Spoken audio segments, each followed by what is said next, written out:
I essentially conceive of my professional career as having been a genocide investigator. I often joked with people who thought that was a very strange career, oh no, um, it's a growth industry. And indeed, it has been. When I was beginning as a genocide investigator, I didn't have very many role models or colleagues in the world. Genocide is a new word combining the Greek word genos meaning race or group, with the root of the Latin sidere meaning to kill. Became interested in genocide because it happened so many times. Power is all against one. Violence is the opposite. The extreme is one against all. This is Not to Forgive, but to Understand, a podcast series discussing genocide studies with experts and those connected to its critical questions. I am Luis Gonzalez Aponte, co-host with Saba Karim. And what we're about is really to try to understand why evil happens, why there are perpetrations in genocidal scenarios and scenarios of mass atrocity. Not to forgive, but to understand. Forgive, but to understand. Not to forgive, but to understand. Craig Etcheson is a leading expert on international conflict and transitional justice, with extensive experience investigating and documenting the Cambodian Genocide. His work has shaped global understanding of post-conflict reconciliation and justice, including his role in the Khmer Rouge Tribunal. Please enjoy our conversation. Well, in my first book, which was titled The Rise and Demise of Democratic Kampuchea, I wrote that when I was a graduate student at the University of Southern California. I became fascinated with the country, and little did I know it would end up consuming much, if not most, of my entire career. Then, after graduate school, I moved to Washington, D.C., and ended up as the executive director of a small NGO called the Campaign to Oppose the Return of the Khmer Rouge. Our principal lobbying objectives were first to end foreign support for the Khmer Rouge insurgency, which at that time included support from many Southeast Asian nations, especially Thailand, as well as the United States, Britain, and some other countries. Our second primary objective was to cause the creation of an international criminal tribunal to hear charges of war crimes, genocide, and other crimes against humanity by the Khmer Rouge. So that task ended up consuming me for many, many years. But did eventually lead to the creation of the extraordinary chambers in the Courts of Cambodia, where, much to my surprise and delight, I became the chief of investigations in the Office of Co-Prosecutors. So I had a kind of a front seat to the entire affair, and I got to make what I think are significant contributions to the overall process. So I would like to hear more about the fact that the Khmer Rouge was still an active organization even post-1979, which is when we think that the Khmer Rouge was deposed. And in 1979, Vietnam took over, or rather Vietnam helped in the liberation of Cambodia. So my question to you is, could you tell us more about the continued activities of the Khmer Rouge? Because that doesn't happen all the time in all cases of genocide. And what were, for instance, the means and methods that were used by different bodies to try to whittle down the power that they still had over the population there? For centuries, really, if not millennia for that matter, the power, the writ of the Khmer the Cambodian state has not really extended all the way to the frontiers of their lands. And so that has always provided fertile grounds for opposition movements to the government or the king, as the case may be, and other revolutionary movements. And once the Vietnamese military had seized Phnom Penh, the Khmer Rouge and the remaining rump of their military fled to those border regions, where with the help especially of China, they were able to reconstitute their organization and rebuild their army into a formidable force.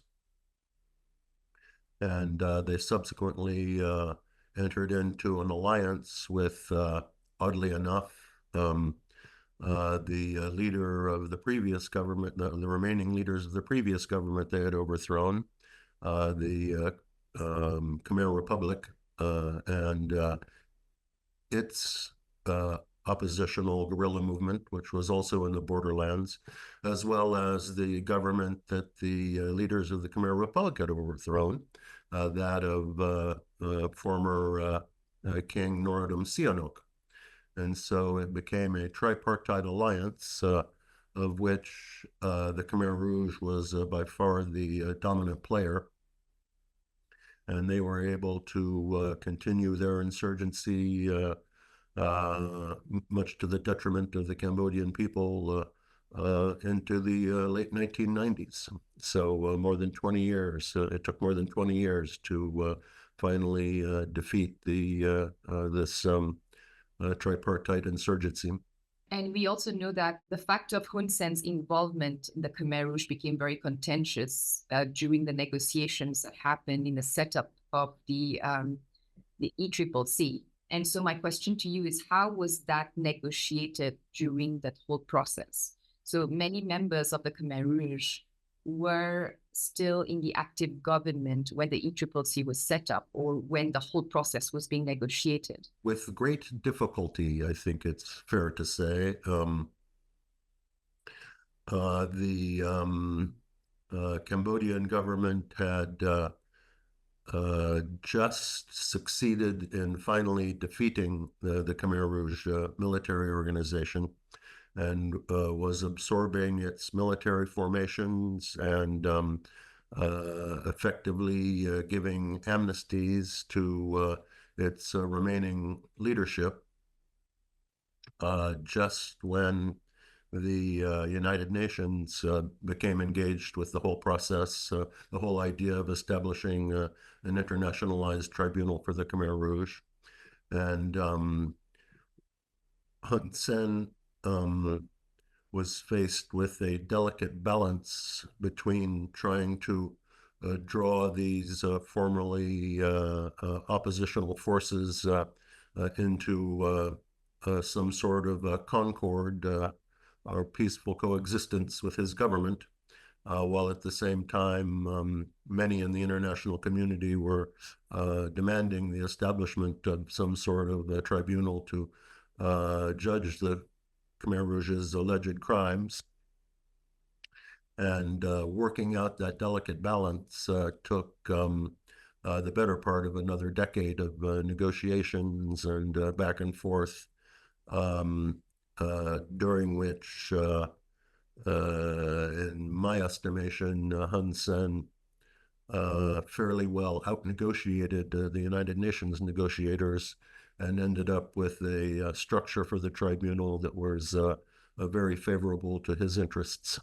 I'm interested to find out what you feel today as a researcher, as a senior researcher, when you look back on the time that you and, of course, many other researchers from the West went to Cambodia and did the research they did to come up with the books that we deem to be canonical works today.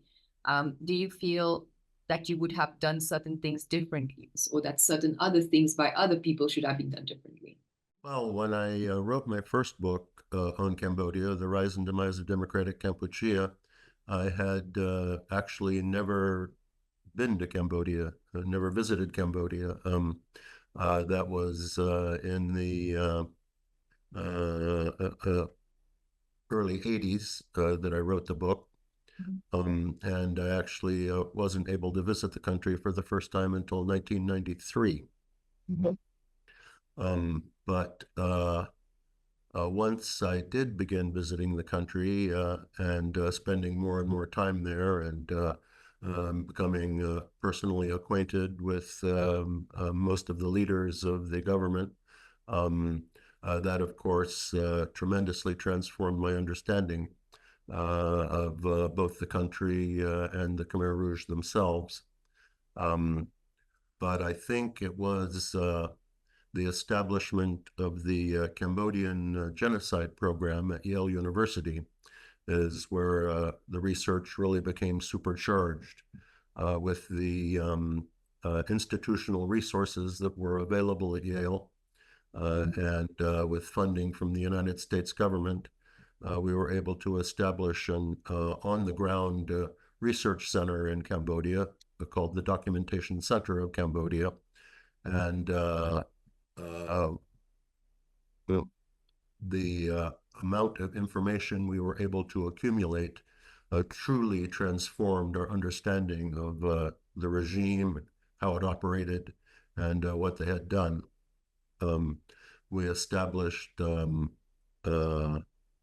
bibliographic databases, biographical databases, photographic databases, and geographical databases, collecting information about all aspects of the regime, and with really astonishing cooperation from the government. We discovered that there was a tremendous wealth of documents that the Khmer Rouge regime had left behind, and we were able to gather those and begin analyzing them. And that resulted in our being able to identify the structure of the Khmer Rouge organization's different components, the Communist Party of Kampuchea, the Government of Democratic Kampuchea, and the Revolutionary Army of Kampuchea, and especially of a part of the Khmer Rouge organization known as Santibal, their internal security apparatus, until we began to assemble and analyze all of this material. No one really understood that apparatus at all, and we were able to determine that it was really a nationwide organization with operations headquarters in every district of the country. So that really added an astonishing amount to our collective knowledge of what had happened during the Democratic Kampuchea regime. And not incidentally, also laid the evidentiary groundwork for what would eventually become the extraordinary chambers in the Courts of Cambodia.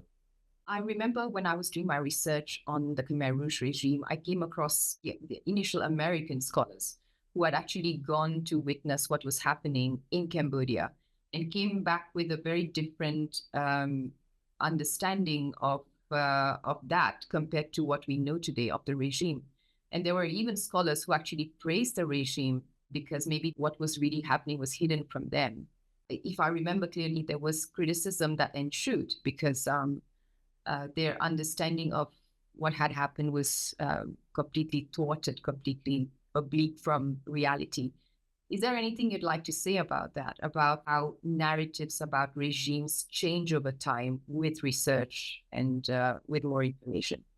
One of the things I noted when I was writing my first book, everything that had been published about Cambodia in the academic literature up to that point was very much politicized and partisan, either from the left, which often praised the Khmer Rouge Revolution, and from the right, which condemned it unequivocally. And there was very little, not to say basically nothing, I would consider to be dispassionate analytical work, strictly a search for the truth rather than defending a political position or a political ideology. So in that respect, it wasn't until the 1990s, really, that a broader spectrum of dispassionate academic work began to be undertaken and published. And I think one of the big questions we should ask right now at this juncture, especially because there is always a big debate about the definition of genocide, and all the technical complications about when it can be applied in which cases, and then the requirement of dolus specialis, which is special intent before genocide can be established. My question to you is, of course, what was particular about the Khmer Rouge genocide was that it was Khmer killing Khmers. That was the main brunt of whatever happened during that time. So how was the ECCC able to establish that there was a genocide, which it did a few years ago, despite the fact that it was Khmer killing Khmer? And as we know, the original definition of genocide in the UN Convention speaks about the destruction of, refers to destruction of another people, of another of a different race, of a different group of people. So how was that carried out? Well, that's a very interesting question, actually, because when you begin to dig into the details, in fact, the vast majority of the victims of the Khmer Rouge were, in fact, ethnic Khmer, generally speaking, the same ethnicity as the dominant group in the Khmer Rouge. But Cambodia also has many minorities. It has a Muslim minority, the Cham. It has a Thai minority. It has a Lao minority. It has a minority called the Khmer Rouge, who are Khmer people who originate in what is today southern Vietnam. And once you examine this, you see that, in fact, genocide was carried out against all of these groups, not just it wasn't just mass killing of ethnic Khmer, but in fact of everybody. And so at the extraordinary chambers, the judges did not convict Khmer Rouge leaders of genocide against the ethnic Khmer majority, but instead against the various minority groups. Right. So very often whenever we speak about genocides, for example, in the context of the Rwandan genocide, we speak about the genocide of the Tutsis. And this is how we are now trying to frame it. We don't call it the Rwandan genocide anymore. So shouldn't we technically, based on what you said, call it the genocide of the Cham Muslims and, the Khmer Rouge?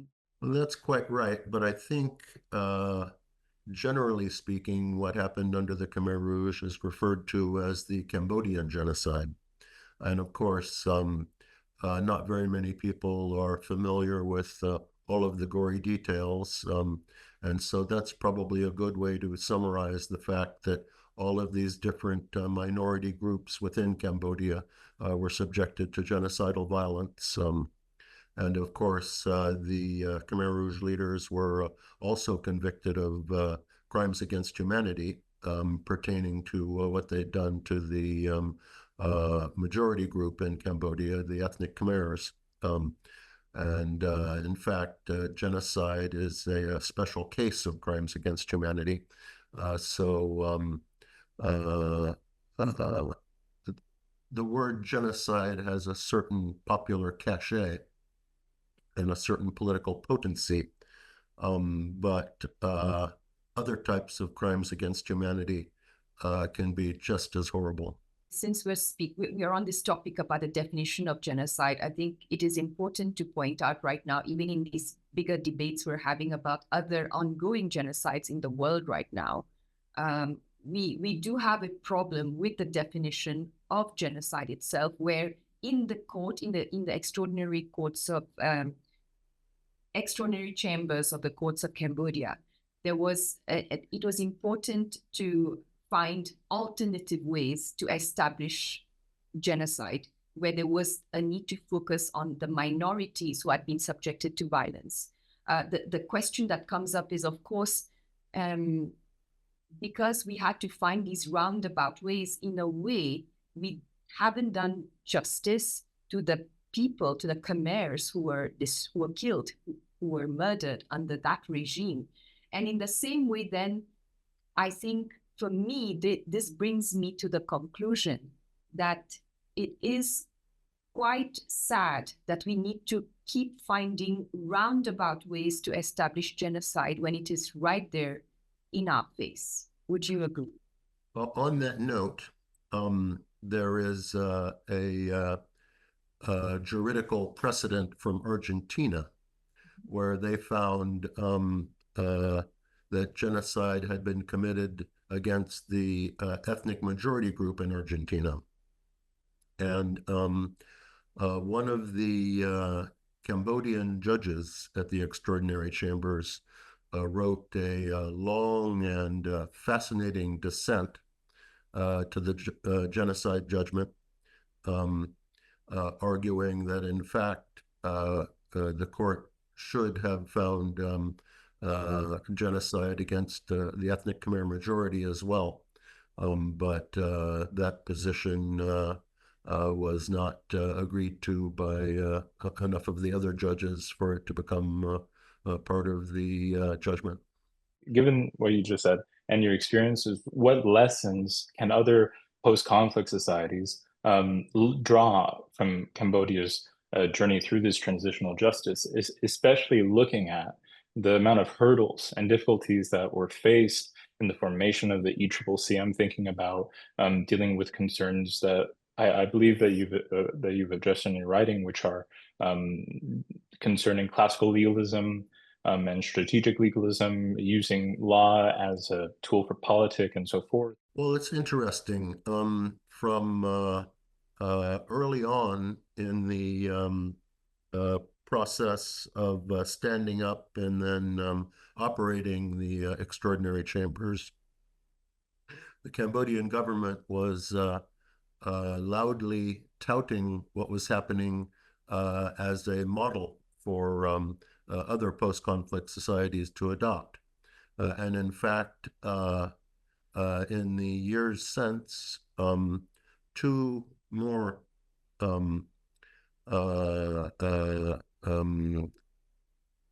retributive justice processes have been stood up based on the extraordinary chambers model.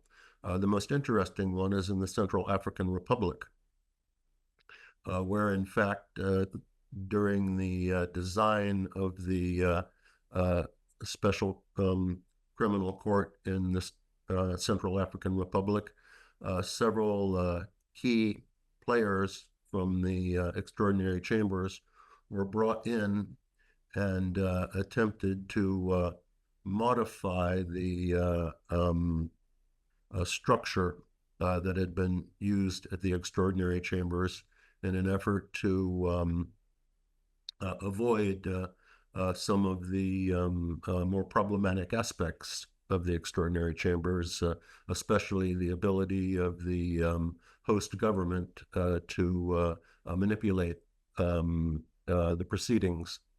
And I think, making a long story short there, that effort has not been very successful.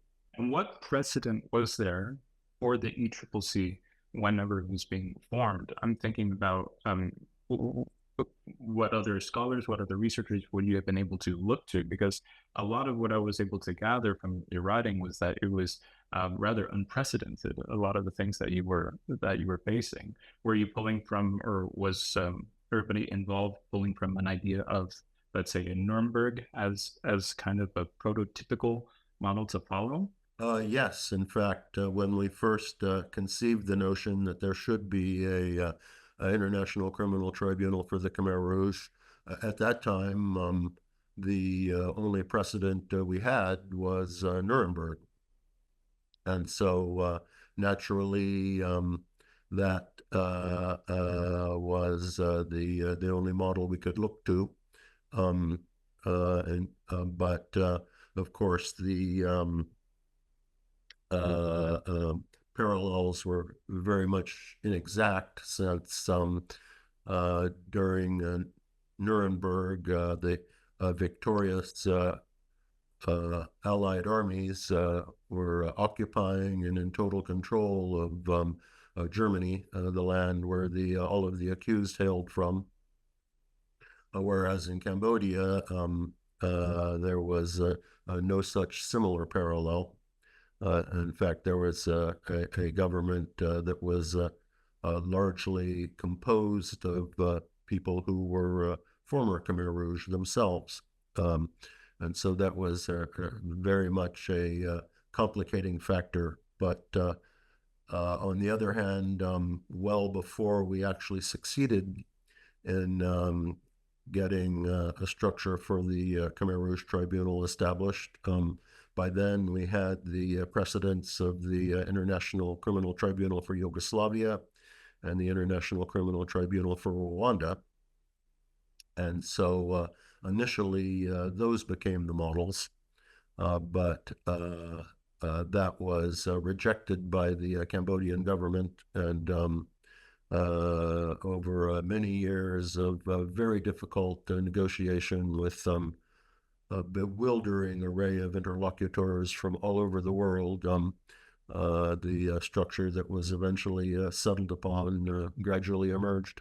Since we spoke about, for instance, how the only precedent in terms of the form of the hybrid tribunal that the ECCC was basically the Nuremberg trial. My question to you is, I know that the ECCC was set up in 2001 and the Special Court of Sierra Leone was set up a year later. And my question is, what could you say about the parallels or the differences between these two tribunals and the way everything was conducted? Oh, that's an interesting question, because the United Nations Office of Legal Affairs had originally proposed a structure for the Khmer Rouge Tribunal that the Cambodian government immediately rejected. But then they had that model sitting on the shelf, and when the Sierra Leone question arose, they essentially plucked that model that the Cambodian government rejected off the shelf, and the Sierra Leonean government essentially immediately agreed to it. And so the Sierra Leone court was up and running long before the Khmer Rouge Tribunal, which still had many years of contentious negotiations ahead of it. Right. And so now looking back, we have these different forms of tribunals. We have international tribunals, we have internationalized tribunals. And so my question to you, and of course now growingly, we are prosecuting génocidaires in local courts in different jurisdictions. That was done, for instance, in France, where a gynecologist, a Rwandan gynecologist, was prosecuted for what had happened during the genocide there in Rwanda. I mean, my conclusion from that is that this is a triumph of international law, where we see all its norms spreading and spilling into local jurisdictions across the world. So what can we expect in the future in terms of this constant evolution that we have seen within the gamut of tribunals and the different types that have been set up so far? What is going to be, for instance, the model that we are heading towards? I essentially conceive of my professional career as having been a genocide investigator. And I often joked with people who thought that was a very strange career, that, oh no, it's a growth industry. And indeed, it has been. When I was beginning as a genocide investigator, this was I didn't have very many role models or colleagues in the world, but now there are large swaths of the international legal community whose careers are entirely dedicated to this kind of work. So I think it is safe to say that what the future holds is sort of a smorgasbord of different approaches. As you just alluded to, nation states using universal jurisdiction to try accused from genocides in countries essentially unconnected to the country where the trial is held. Then you have the International Criminal Court and its efforts to attack these problems in various places around the world. And then, of course, you have the hybrid tribunals, which largely tend to be seated inside the countries where the violence occurred, proliferating as well. So I see a future where there will be many different approaches to tackling these kinds of challenges. Your career spans multiple disciplines, from academia to field work and transitional justice. I would just want to ask is, what advice would you give to young scholars, students and professionals interested in pursuing a similar path? Gird your loins would be my prime directive, because you need incredible patience and discipline and determination. These things take an ungainly amount of time, and also to be considered is that it's very intense work, not just physically and mentally, but especially emotionally. The things you will see, the people you will talk to, will put an intense strain on your mental, emotional, and physical well-being, not to mention perhaps your financial well-being. For approximately half of my career as a genocide investigator, I functioned as a volunteer because I knew what I wanted to do. No one was willing to pay me to do it, so I just did it anyway. So in my Social Security records, there are long stretches with zero income.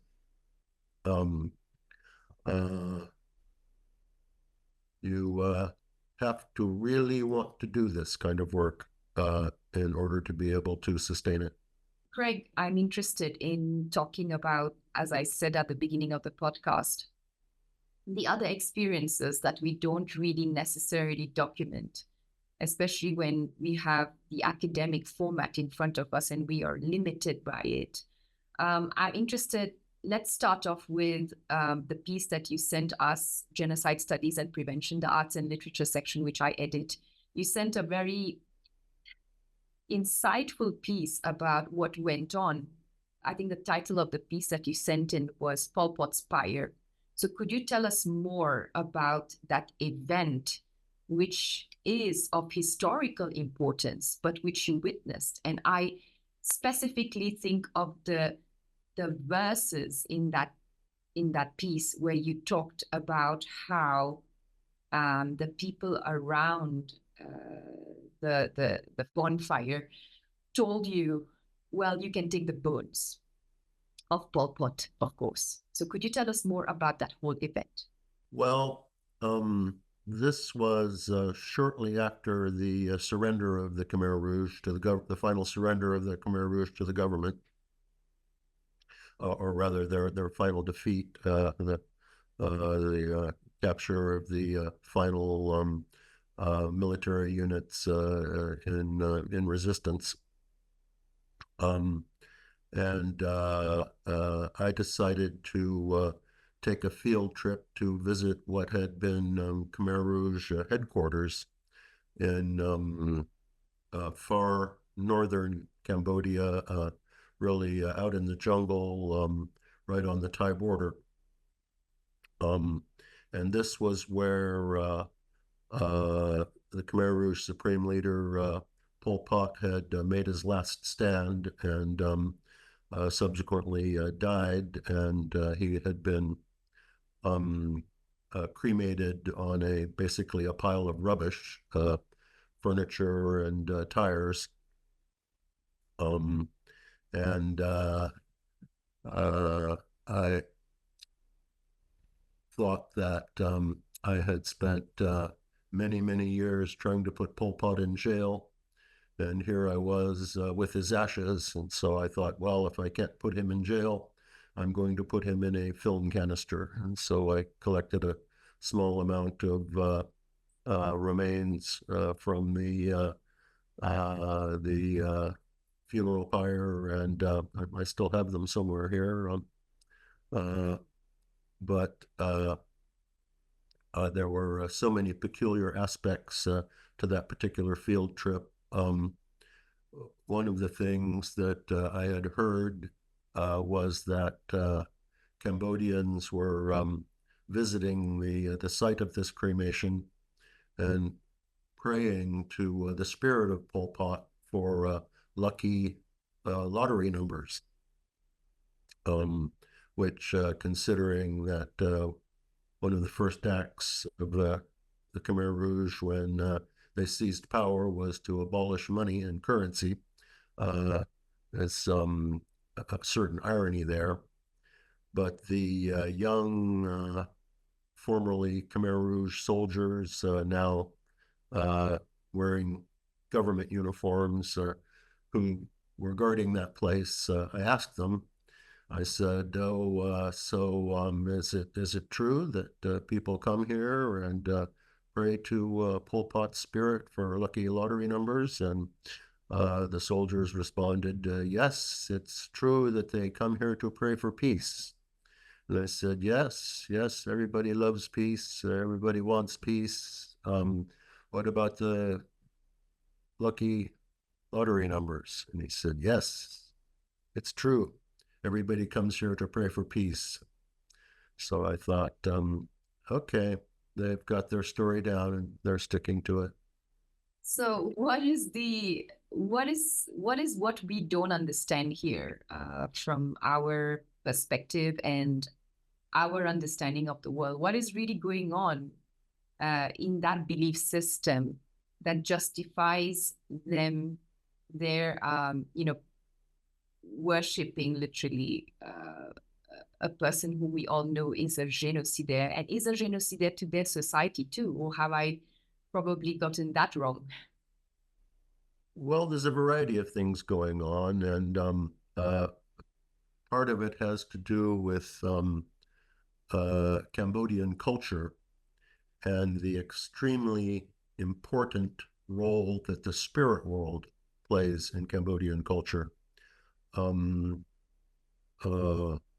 Many, if probably most Cambodians, believe that they are surrounded everywhere and interact with the spirit world on a daily basis. And that's something that's alien to me personally, and it takes a while to really understand how Cambodian people think and act. You have to come to understand that when you're in a room with a Cambodian person, from their point of view, you and they are not the only presences in that room.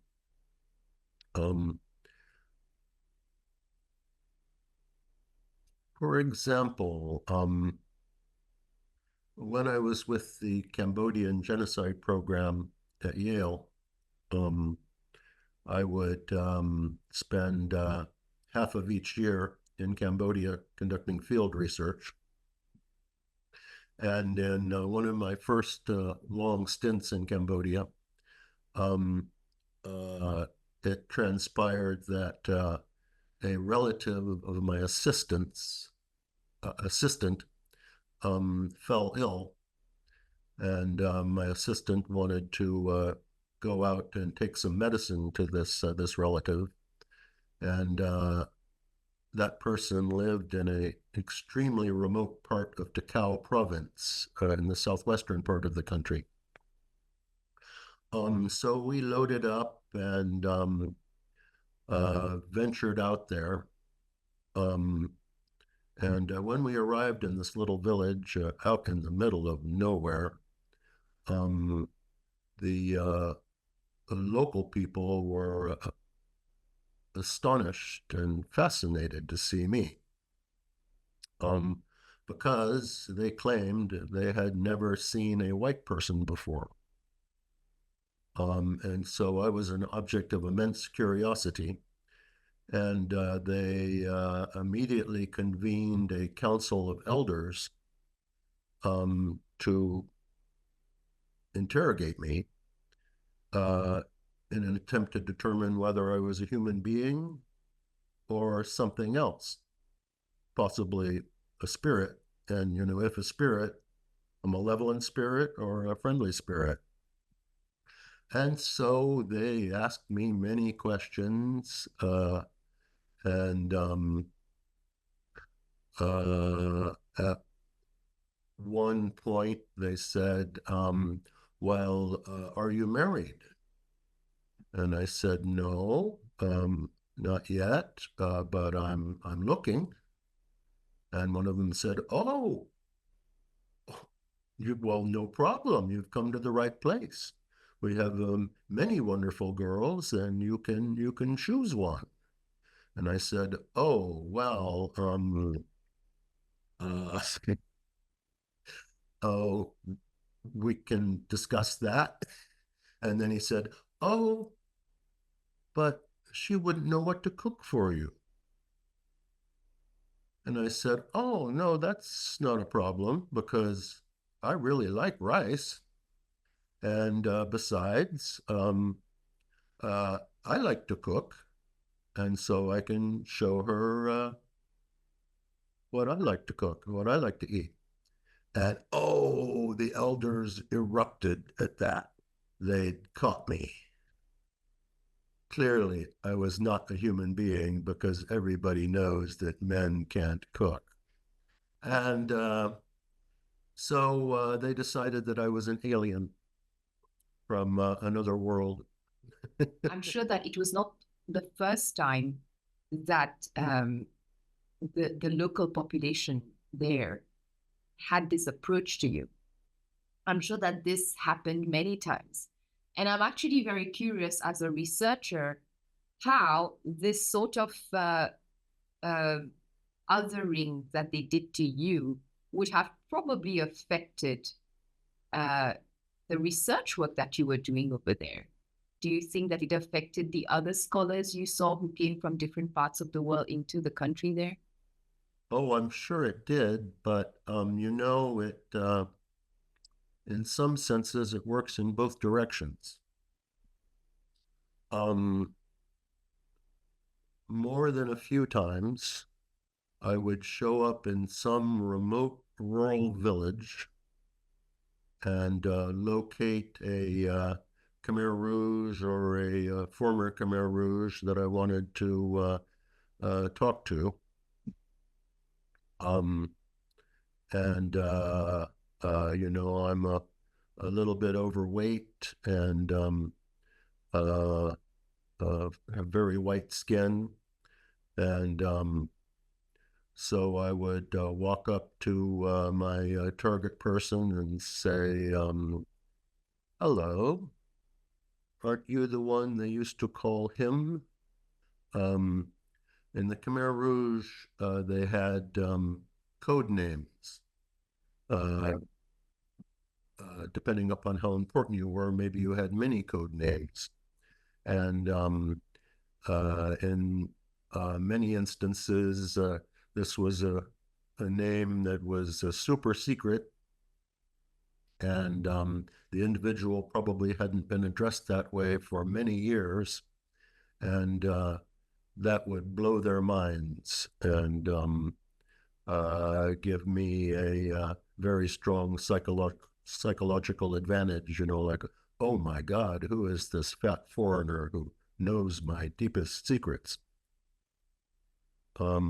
So the cultural chasm functions in both directions. So what is the advice you would give to somebody? And this is something very crucial to us genocide scholars, because we often have to, if ever we're doing field work, we have to penetrate places where we are faced with a different language, a different culture. Mm-hmm. That happens very often. So what is the advice you would give now, having had all of these years of experience, researching a very different culture, a very different language from the one that you're used to? Each genocide is, in many respects, a unique event, deeply embedded in the social and cultural context of the place in question, and as whether you're approaching it as a scholar or for purposes of a legal investigation, it is absolutely crucial to develop as deep an understanding of the cultural context as you can before you attempt to actually penetrate individual players, whether they be a victim, a bystander, or a perpetrator, or as is the case in so often, someone who's a combination of all three. And that's not easily done. And it was something that I only dimly perceived when I was starting out. But that is a lesson you can either learn the easy way by listening to people like me who have done this, or the hard way, where you instead will be thrashing for decades before you begin to get the dimmest of grips on how to understand the people you're trying to understand. I have one last question, which is about one sub-branch that we genocide scholars delve into, and I think there are many works that have been written on the subject. This is the subject of perpetrators. So I think when you have a close encounter with perpetrators, you have many realizations. And I think these realizations definitely form part of some of the studies we expose our students to. Mainly the main idea being what Jim Waller speaks about, which is the idea that behind an extraordinary evil, we tend to want to associate an extraordinary person. But when we get deeper into the studies, we realize that very often behind an extraordinary evil, there is actually an ordinary person.